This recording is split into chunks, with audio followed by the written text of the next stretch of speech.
প্রত্যেকটা পীরের আস্তানা এক একটা শিরিকের বড় বড় উৎপাদন কেন্দ্র, সেখান থেকে শিরিকের বিস্তার হয়।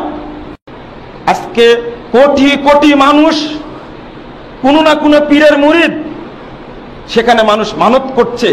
আক্রোশের কথাই বলুন, ফুলতলির কথাই বলুন, চরমুনার পীর সাহেবের কথাই বলুন, খুব মোটা মোটা কথা বলে থাকে রাজনৈতিক পরাজয়ের। অধিকাংশ শিক্ষিত মানুষ মনে করে এই লোকটির আকীদা হয়তো ভালো। পড়ে দেখুন, মানসুর হাল্লাদ যে বিশ্বাস করতেন সেই বিশ্বাসের বিশ্বাসী ব্যক্তি হলেন চরমুনার পীর সাহেব।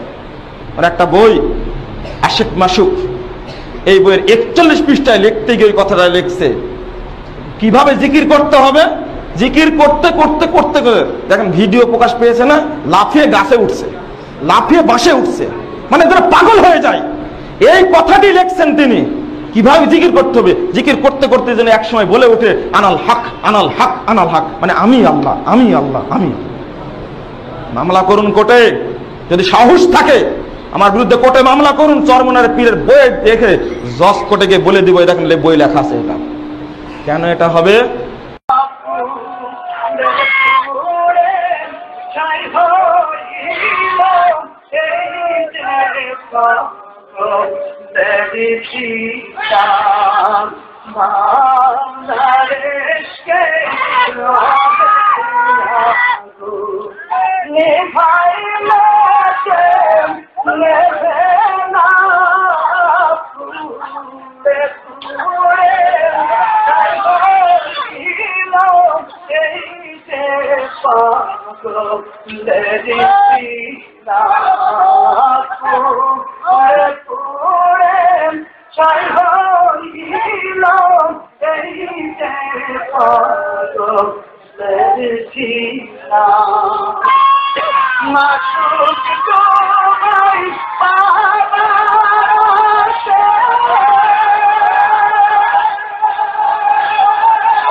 Maula